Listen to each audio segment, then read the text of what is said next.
Well, good evening. Good to see everyone here tonight.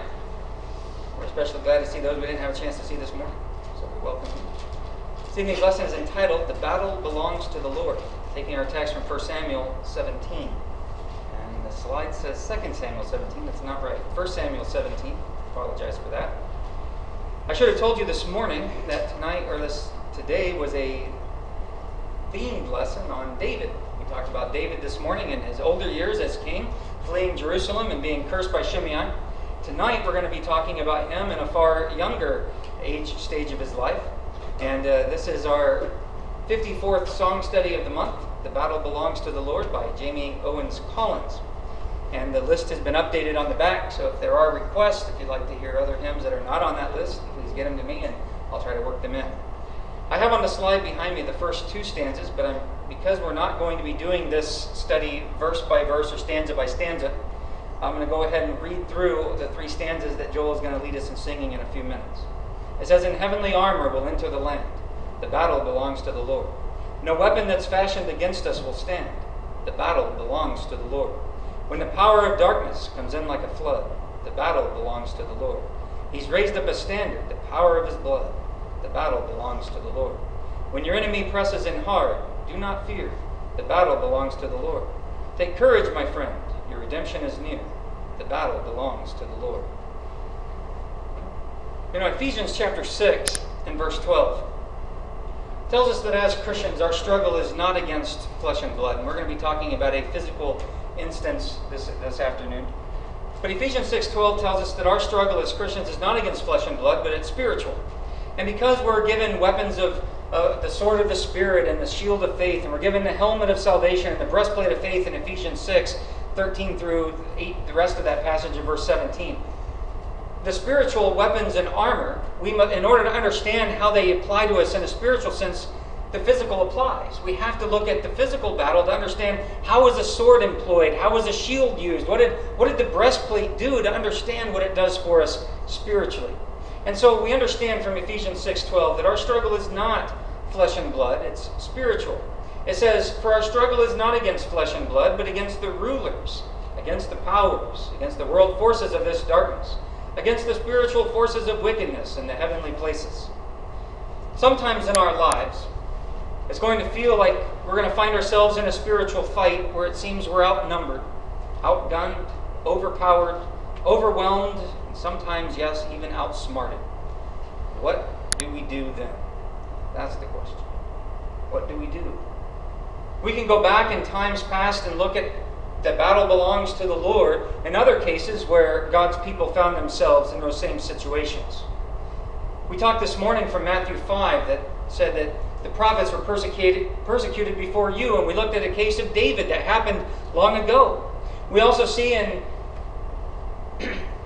Romans 15:4 where the Apostle Paul said the things written before time was written for our instruction. And so we can turn to the Old Testament and we can look at these things as example. One of my favorites is Joshua chapter 5, 13 to 16. Joshua is standing there at this fortified city, the very first fortified city in the Promised Land. Archaeologists have confirmed that the walls were about 14 feet wide at this time period. It was enough for 2 chariots to race side by side all the way across the walls. Those are huge walls. These are a nomadic people coming from wandering the wilderness for 40 years, and they're coming against this. And so Joshua is standing there looking at the fortified city, and he looks, and he sees a man in verses 13 to 16. A man with a sword outdrawn, or outstretched. The sword was drawn already. And he walks up to him and he says, Are you friend or foe? And the man says, Neither, but I'm here as the captain of the host of God. And here is what you're going to do. And first he told him to remove his sandals because the ground he stood upon was holy. And so Joshua fell to his face and worshiped. And then in chapter 6, 1 to 27, the rules of combat are given. And they didn't make any logistic sense. March around the city for 6 days. On the 7th day, when the trumpets are blown, God will knock down the walls. And the people would rush in for the spoil. But what I like is in Joshua chapter 6 and verse 2. God says, See that I have given the city into your hand. The battle was not Joshua's. The battle was God's. And if you turn over to Judges chapter 7, the entire chapter, Israel was faced against innumerable Midianites and Amalekites. And God tells Gideon, your army's too big. 300, perfect. Array in battle formation. And Gideon put them around this mountain, and they had a jug and they had a torch. And if you remember what it said in Judges chapter 7, verse 9, God said, He said, tomorrow, go against their camp, because I've given it into your hand. The battle was not Gideon's, it was God's. And 2 Chronicles chapter 20, a passage I do want to read. In 2 Chronicles chapter 20, the king of Judah, Jehoshaphat, finds himself against an innumerable force of Moab and Ammon. And they're defeated by God for King Jehoshaphat.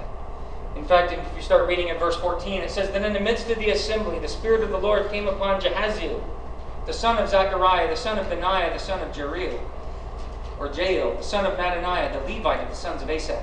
And he said, and I love what he says. Look what he says in verse 15. Listen, all Judah, and the inhabitants of Jerusalem, and King Jehoshaphat, thus says the Lord to you, do not fear or be dismayed because of this great multitude, for the battle is not yours, but God's. Don't you love that? Can you imagine the king and his army facing an innumerable force? Jehoshaphat could number his people, but he was up against innumerable forces similar to what Gideon and his army faced with his 300. And here this prophet rises up in their midst and he says, God says, do not fear. This battle is not yours, but it's God's. So in a physical sense, we can look and find the Israelites finding themselves in positions that we find ourselves spiritually. Outnumbered, outgunned, overpowered, overwhelmed, outsmarted. And yet we find the battle is the Lord's. It always has been to those who would do what is right. The battle belongs to the Lord. The hymn was written in 1985 by a woman by the name of Jamie Owens-Collins. This is a different type of song study that we can look at. One of the ones we looked at recent in the last few months, going back maybe even end of last year, was different in that the songwriter passed away only a few years ago. This one's even more different than that because the songwriter is still alive. You'll see she was born in 1954 and there's a dash, she's still going. Jamie Owens-Collins, this article says, is an American contemporary Christian musician and songwriter. She was the child of Jimmy and Carol Owens and was raised in Oakland, California, where her parents wrote and staged Christian musicals. As a teenager, she performed on several of her parents' albums, which made her a star in the Jesus music movement, and led to her releasing her first album called Laughter in Your Soul in 1973. This album was the best-selling Christian music album in Britain in 1975, so a second release materialized also in 1975, and shortly thereafter she married Christian music executive Dan Collins, becoming Jamie Owens-Collins. In 1976, she wrote a musical called Fire Wind with the Talbot Brothers, and 2 albums for Sparrow Records followed in 1978 and 1980. She and her husband performed with the Maranatha Praise Band from 1989 to 1995. Recording and traveling internationally as a songwriter and artist since the age of 17, she's gained a long-standing reputation for music of great depth and spiritual integrity, according to this article writer, but as you can tell, it's not quite right. The Battle Belongs to the Lord was written in 1985 when Owens-Collins was 31 years old. She says about the song's origin is that unlike many of the songs she's written, this song was composed in short order, actually during a brief car ride to a church concert in 1985. She says about it, quote, boom, it was just there. By the time I got to the church, I had it finished. And then she goes on to say the song that she wrote wasn't easily accepted by producers. She recounts about the hard time she had to include it on her album, saying, quote, the funny thing is, it's such a simple song. I've written other songs that I feel were more cleverly put together and crafted, and this thing, the battle song, is just as simple as it can be, but that's the one I had the hardest time getting added to the album, end quote. So the song we're about to sing, she had a hard time getting on her album. And the album that it is on, if you want to listen to her sing it, is A Time for Courage.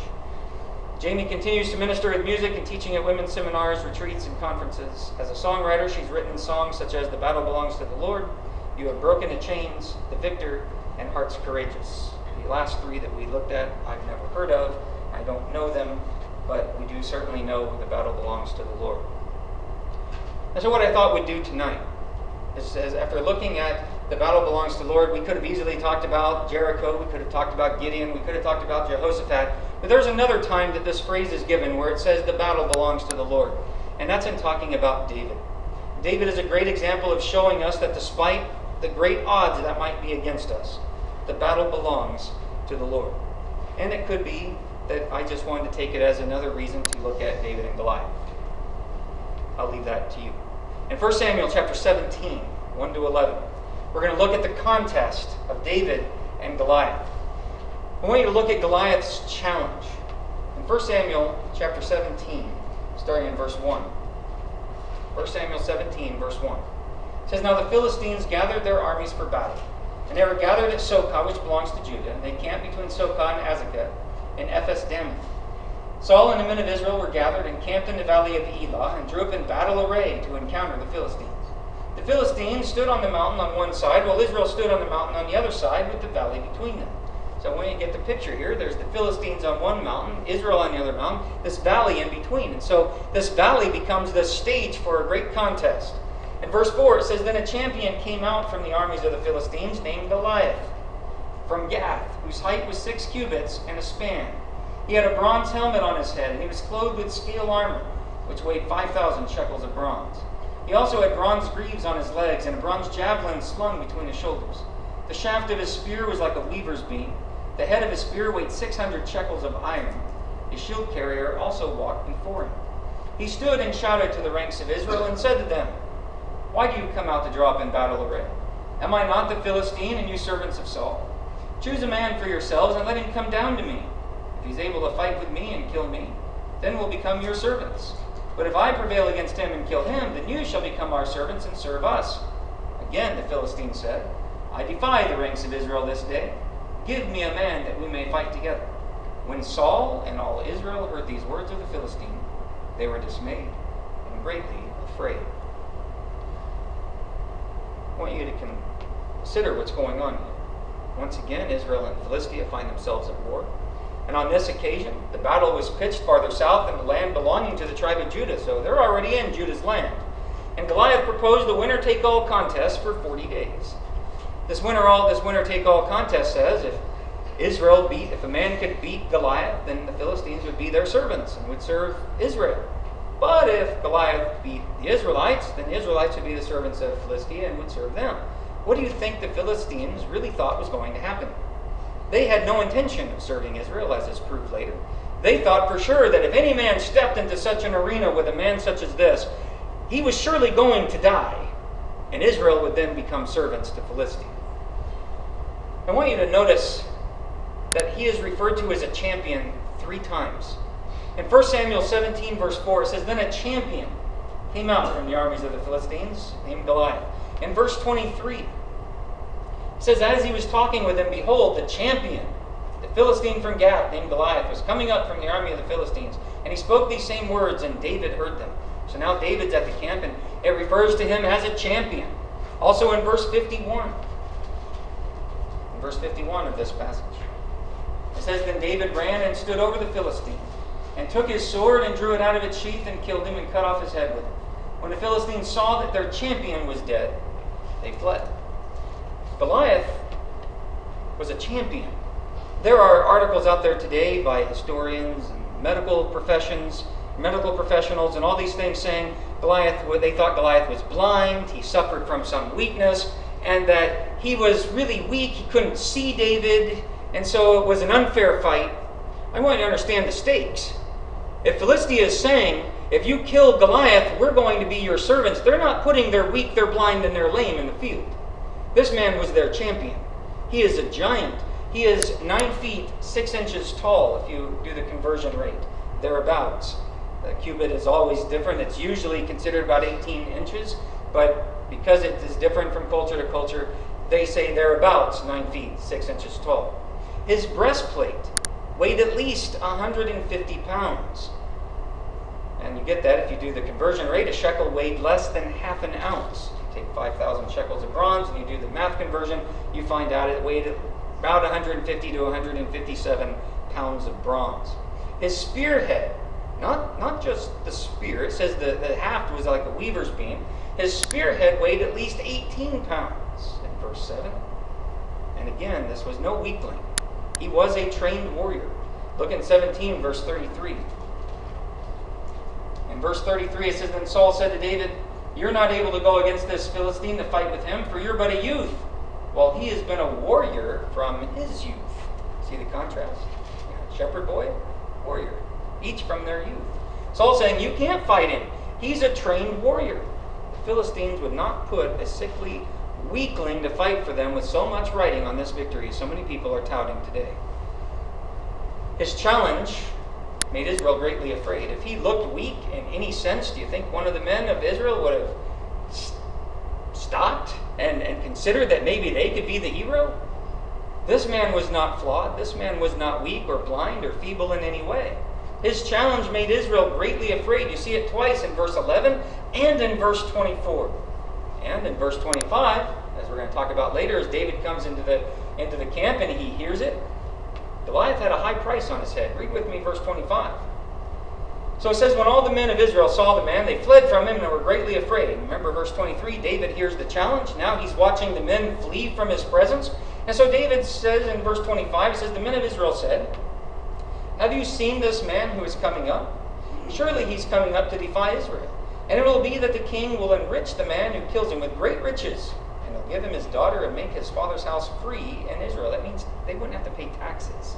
Verse 26, Then David spoke to the men who were standing by him, saying, What will be done for the man who kills this Philistine and takes away the reproach from Israel? For who is this uncircumcised Philistine that he should taunt the armies of the living God? David says, What is to be done? Can you imagine? You can almost hear his amazement in his voice that with this great bounty on his head, that nobody in the ranks of Israel has stepped forward to take the challenge. And David saying, What is to be done for the man that takes him out? There was a high price on his head. And Saul, who was a great warrior in his own right, also very tall, he stood head and shoulders taller than any man in Israel, he would not fight him. And you find out in verse 33, he urges David not to fight him. He says, You're a youth. He's been a warrior since his youth. He was a giant and a ferocious warrior who defied an entire army. In verse 26, as we just read, David's incredulous and says, Why is no one doing anything about this man that would come and taunt the armies of the living God? So, at first, there was no champion found in the camp of Saul. But then, as we touched on a little bit, starting in verse 12 all the way through 27, David hears of Goliath's challenge. When Saul went to battle, David would return to his father's house. And since Jesse's three oldest armies were in Saul's army, Jesse sent David to the battlefront to inquire about their well-being. So David's at home. His three older brothers are in the army. They're there. And Jesse sends him to go inquire about their well-being. And in verses 23 to 24, you find out while he's on this errand, that's when he hears Goliath's challenge. And David accepts Goliath's challenge. And Saul sends David out to meet Goliath on the field of battle. What I want to point out is here's these men that are trained warriors of Israel. And not a one of them will accept the challenge. As we all know the story, David is a shepherd boy. He's a harpist. And he was not afraid to answer the challenge. He said, What's to be done? I'm in. He based his judgment on his past experiences with the power of God, as you're going to see. By faith in God, he had been able to defend his father's sheep when they were attacked by lions or bears. Look in verse 32. In verse 32, it says, David said to Saul, Let no man's heart fail on account of him. Remember it said that they were afraid, they were dismayed. David saying, Don't be afraid. Your servant will go and fight with this Philistine. Then Saul said to David, You're not able to go against this Philistine to fight with him, for you're but a youth, while he's been a warrior from his youth. But David said to Saul, Your servant was tending his father's sheep. When a lion or a bear came and took a lamb from the flock, I went out after him and attacked him and rescued it from his mouth. And when he rose up against me, I seized him by his beard and struck him and killed him. David saying, Don't judge me by my size. By the power of God, I was able to defend my father's flocks from a bear and the lion. And now I want you to see how he viewed Goliath. To David, Goliath was nothing but that bear or that lion that David had already slain. Notice what is said in verse 36. Your servant has killed both the lion and the bear. And this uncircumcised Philistine will be like one of them, since he's taunted the armies of the living God. And David said, the Lord who delivered me from the paw of the lion and from the paw of the bear, he will deliver me from the hand of this Philistine. And Saul said to David, go, and may the Lord be with you. How can you argue against that? Because of the power of God being with me, I took out a bear, I took out a lion. And this guy's no different than those. This guy's no bigger, he's no better, he's no more ferocious than a bear or a lion. God's going to deliver him into my hand. That courage impressed Saul. So he sends him out to battle. And the next thing that we read, starting in verse 40, is David gains the victory and he slays Goliath. Read with me, starting in verse 40. He says, he took his stick in his hand and he chose for himself 5 smooth stones from the brook and put them in the shepherd's bag which he had, even in his pouch. And his sling was in his hand, and he approached the Philistine. Then the Philistine came on and approached David with the shield bearer in front of him. When the Philistine looked and saw David, he disdained him, for he was but a youth and ruddy, with a handsome appearance. And the Philistine said to David, am I a dog that you come to me with sticks? And the Philistine cursed David by his gods. The Philistine also said to David, come to me, and I'll give your flesh to the birds of the sky and the beasts of the field. Now I want you to put yourself in the position of Goliath at this point. Here he's over 9 feet tall. And he's already acknowledging David as a youth. He looks like a pretty boy. He says he's handsome. And he's saying, your whole army, your whole nation depends on your victory. Can you imagine what Goliath was thinking? This is the best they could send me? They're going to be our servants by nightfall. Now they're going to be serving us the dinner here very soon. This is a cinch. So notice what David says to him in verse 45. Then David said to the Philistine, you come to me with a sword, a spear, and a javelin. But I come to you in the name of the Lord of hosts, the God of the armies of Israel, whom you have taunted. This day the Lord will deliver you up into my hands, and I will strike you down and remove your head from you. And I'll give the dead bodies of the army of the Philistines this day to the birds of the sky and the wild beasts of the earth, that all the earth may know that there is a God in Israel, and that all this assembly may know that the Lord does not deliver by sword or by spear, for the battle is the Lord's, and he'll give you into our hands. I want you to notice David's promise to cut his head off. What did it say David went into battle with? A stick and a sling. His staff and his sling. And yet he's confident that he's going to be able to cut his head off. And as you know, as we already read, he does so with his own sword. Then it happened when the Philistine, we're in verse 48. Then it happened when the Philistine rose and came and drew near to meet David, that David ran quickly toward the battle line to meet the Philistine. And David put his hand into his bag and took from it a stone and slung it, and struck the Philistine on his forehead. And the stone sank into his forehead so that he fell on his face to the ground. Thus David prevailed over the Philistine with a sling and a stone, and he struck the Philistine and killed him. But there was no sword in David's hand. Then David ran and stood over the Philistine and took his sword, and drew it out of its sheath and killed him, and cut off his head with it. When the Philistines saw their champion was dead, they fled. There's a lot to glean from these short passages. If we back up a little bit to verse 38, you see that David did not even go armored. He did not use Saul's personal armor. In verses 38 to 39, he said it was too big and it wasn't tested, meaning it's going to do him no good. He took only his staff and sling and chose 5 smooth stones. This is the weapon he felt the most comfortable with there in verse 40. I want you to see that he did not face Goliath as an armed soldier. He faced him as a shepherd, defending his flock. He's the anointed one of Israel. He's already been anointed in the previous chapter, in chapter 16. He's a shepherd through and through. His whole life is that of being a shepherd, even as king, as we talked about this morning, seeing to the safety of his people over anything else, his own pride, his own safety, his own comfort. He always put his people above him. And here we see that shepherd come out in him. And he takes the weapons of a shepherd to face this armed soldier. And after slaying Goliath with a rock to his forehead, David beheaded him with the sword taken out of his own sheath and cut off his head.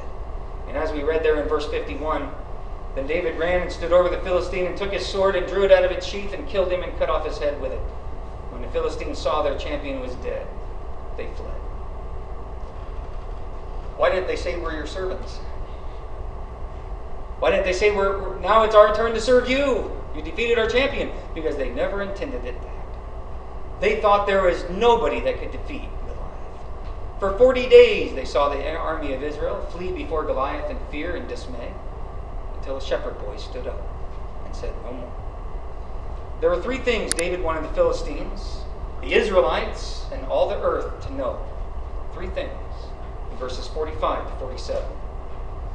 Then David said to the Philistine, you come to me with a sword, a spear, and a javelin. But I come to you in the name of the Lord of hosts, the God of the armies of Israel, whom you have taunted. This day the Lord will deliver you up into my hands, and I'll strike you down and remove your head from you. And I'll give the dead bodies of the army of the Philistines this day to the birds of the sky and the wild beasts of the earth, that all the earth may know there is a God in Israel.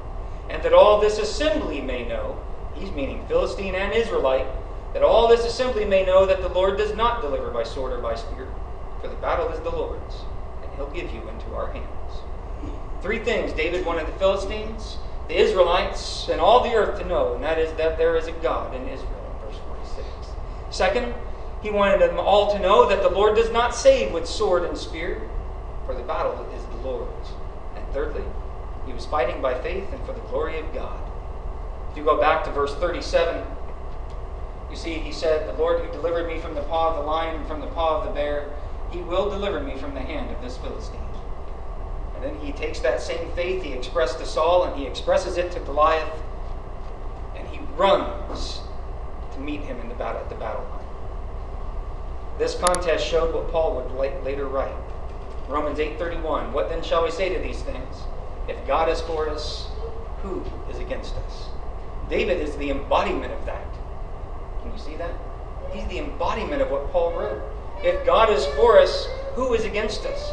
We saw it in the fall of Jericho in Joshua 6. We see it in Gideon in Judges 7. We see it with Jehoshaphat in 2 Chronicles 20. And here we see it with David. If God is for us, who can be against us? And that is what he told Saul would win the day. He said, a lion could not prevail over me, a bear could not prevail over me, and they're nothing. And as they were nothing in the sight of God, God would deliver this Philistine into my hands.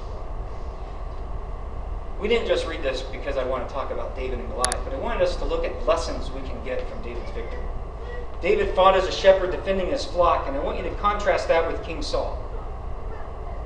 King Saul should have been on that battlefield saying, my faith in God will deliver me. We're God's people and I'm their king. But Saul didn't do that. He didn't have that faith. And that was his problem. And so what David did is he saved Israel in this conflict with Goliath. He repelled an invasion that prevented suffering that such an invasion would have caused. He prevented his people from becoming servants to Philistia. He also taught Israel a great lesson. He taught them the spirit that they should cherish and the kind of king that they really needed.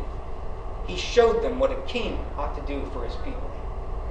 David became a pattern for God's people today by exhibiting that spirit we should have in our spiritual warfare, as Ephesians 6:12 says, against principalities, against powers, against the rulers of the darkness of this age, against spiritual hosts of wickedness in the heavenly places.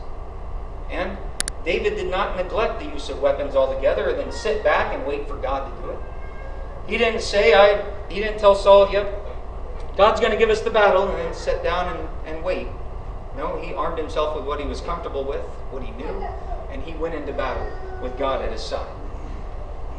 Just as we can't sit back to wait for God to win the battle for us, we must also fight the good fight. As Paul told Timothy in 1 Timothy 6, 11 to 12, I think that's 2 Timothy. In 2 Timothy 1 Timothy 6, 11 to 12 is right. He says, to fight the good fight. And then in 2 Timothy chapter 4, 6 to 8, he told Timothy, I have fought the good fight. We are to fight. We're not to sit back and wait. He told the elders at Ephesus in Acts chapter 20, I didn't shrink from declaring to you the whole counsel of God, and because of that, he was innocent of the blood of all men. The weapons of our warfare are not physical. They're not carnal. Place a marker there in our text, and we'll come back to it. Look in 2 Corinthians chapter 10. And look in verse 3. He says, for though we walk in the flesh, we do not war according to the flesh. For the weapons of our warfare are not of the flesh, but divinely powerful for the destruction of fortresses. We're destroying speculations and every lofty thing raised up against the knowledge of God.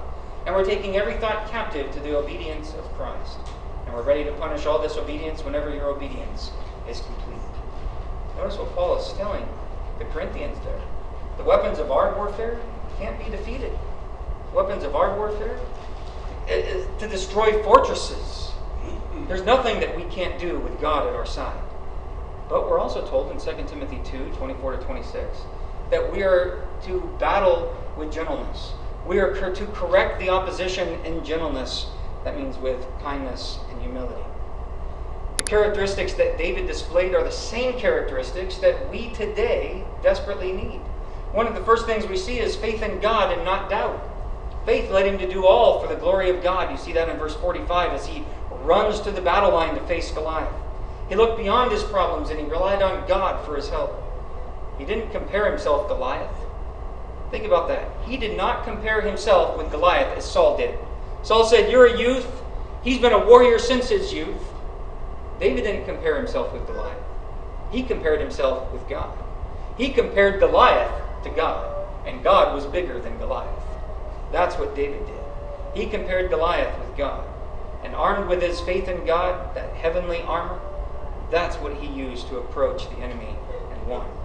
The hymn that we're about to sing says, "In heavenly armor will enter the land." That heavenly armor is our faith. It's that breastplate of righteousness. It's that shield of faith that we put before us. The helmet of salvation. And I want you to look in Isaiah 54 and verse 17. Isaiah 54 verse 17, this is also mentioned in the hymn that we're about to sing. In fact, in our hymn book, in that supplement, it's given as the passage underneath the title. In Isaiah 54 and verse 17, Isaiah was reminding his people. He said, "No weapon that is formed against us will prosper, or no weapon that is formed against you will prosper. And every tongue that accuses you in judgment, you will condemn. This is the heritage of the servants of the Lord, and their vindication is from me, declares the Lord." God is saying, no weapon formed against you will prosper.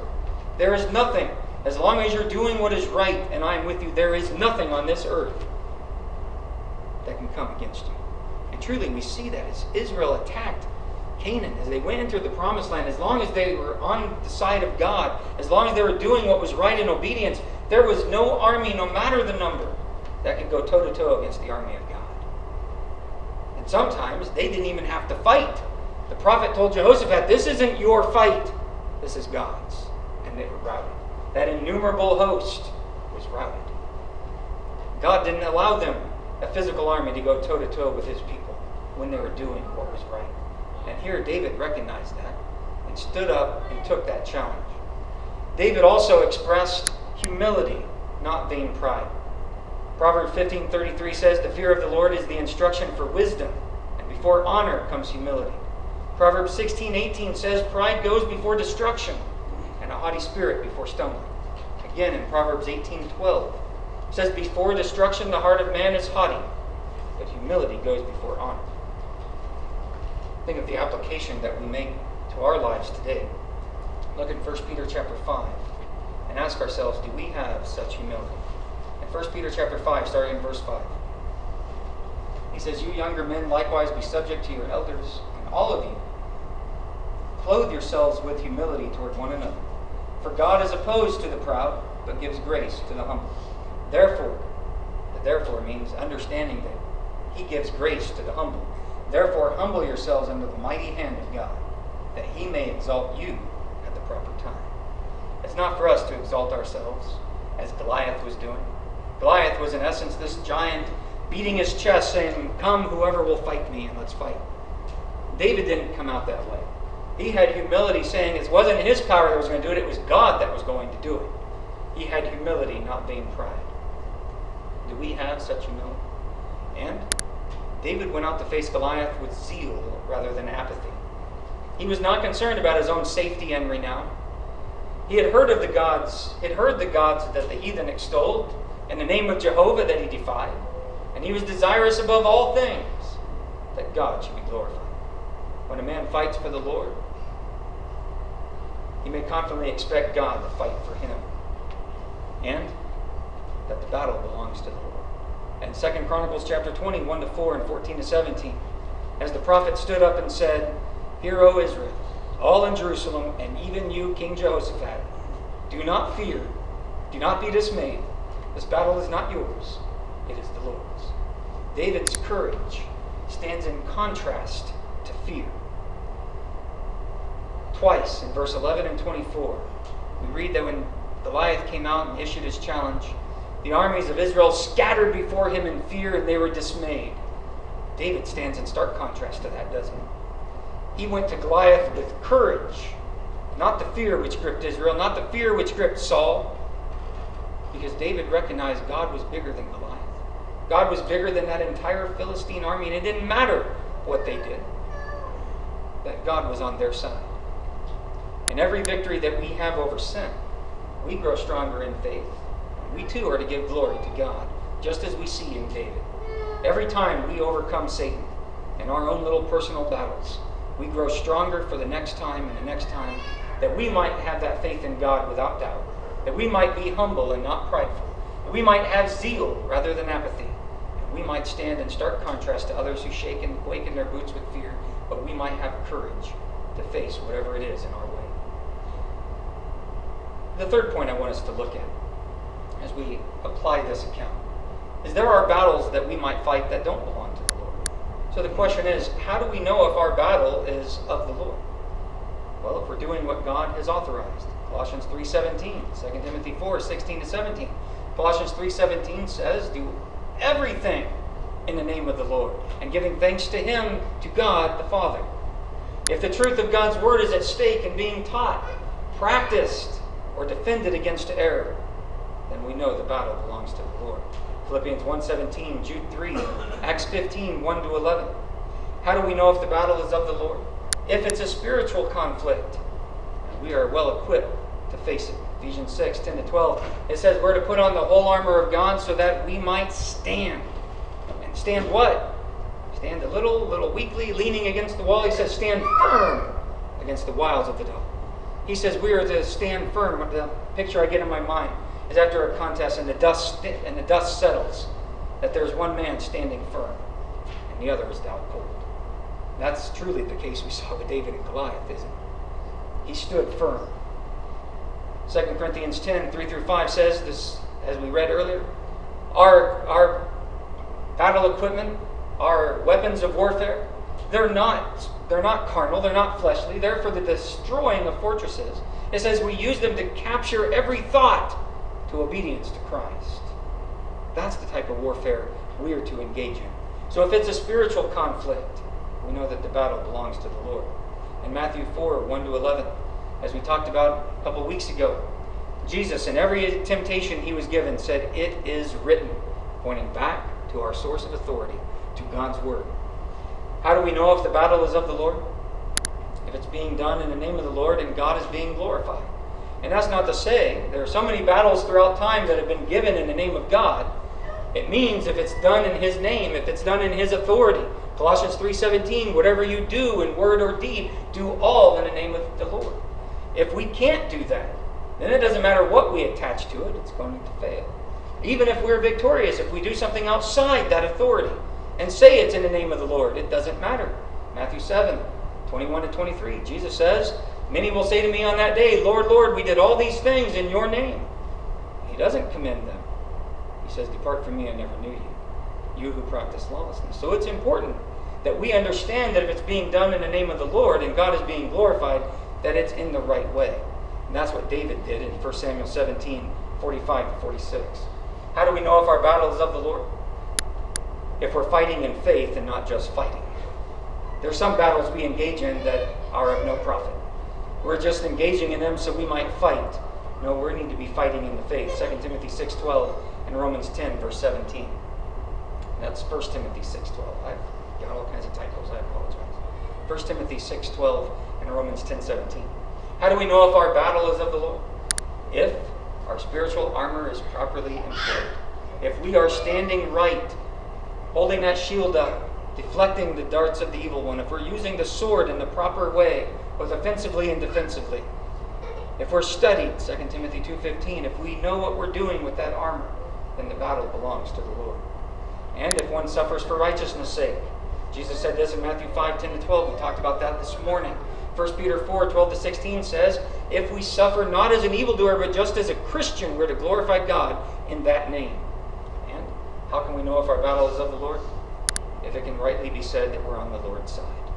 Joshua 24:15, he gave his people before he died a choice.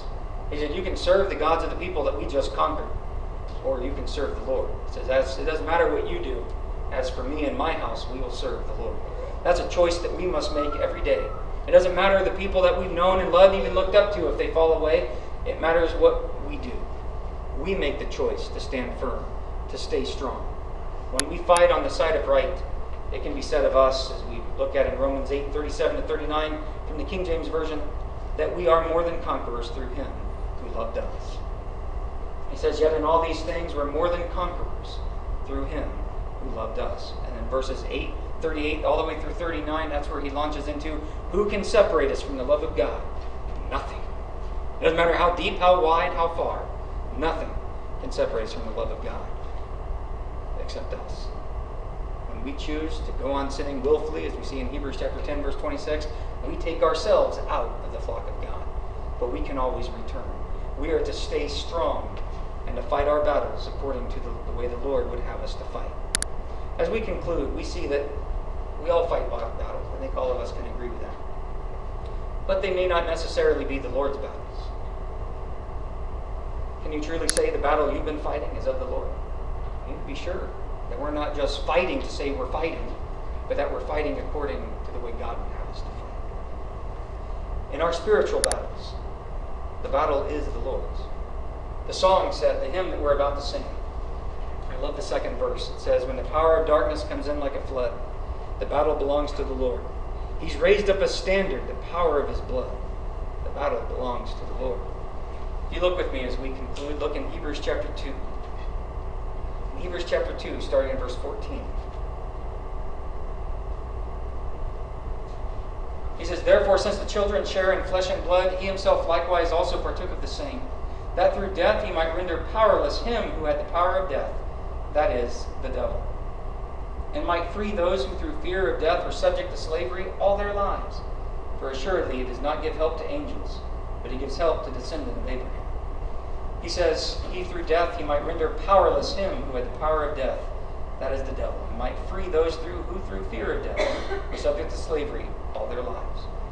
His blood certainly won the victory over death. He might have died there on that cross, and Satan might have rejoiced for a time, but on that third day he rose from the dead, and that tomb has been empty ever since.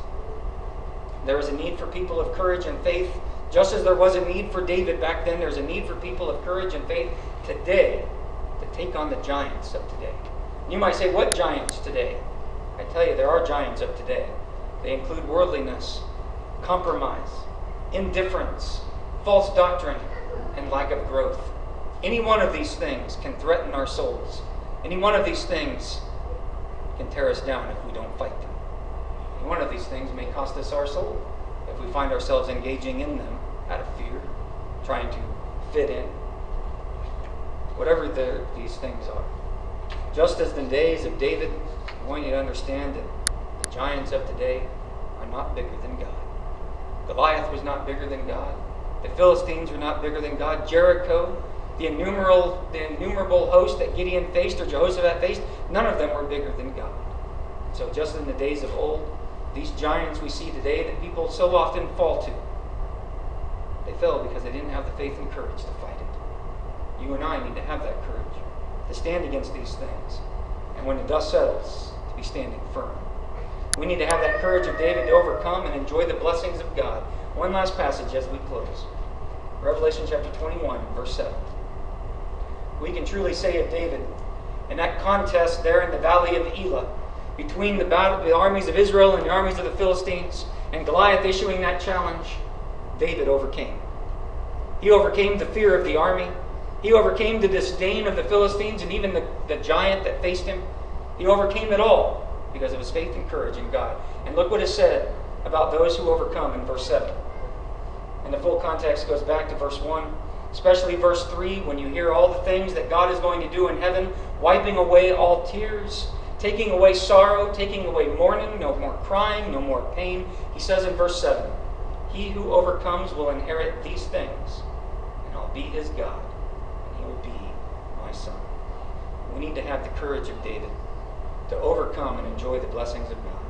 And so tonight, as we sing this hymn, we need to realize, like David, that there is a God, and that the Lord does not save with sword and spear. And we need to fight by faith in God for his glory, and understand that the battle belongs to the Lord. And when we do that, the battle will always be the Lord's. If we can assist you in anything, if you're subject to invitation tonight, if you're not a Christian, you need to be, to repent and be baptized into his name, that you might fight on the side of a God that is bigger than any problem you might face. Tonight, if you're a Christian in error, don't wait till it's eternally too late to make it right. Realize that the God that you serve is bigger than your problems. He's bigger than the temptations you might face. He's bigger than the struggles that you might be undergoing, and that you don't have to struggle with it alone. If you're subject to an invitation in any way, we stand ready to assist you, either the waters of baptism or the prayers of the congregation on your behalf. Come forward and let them be known now, while we stand and while we sing.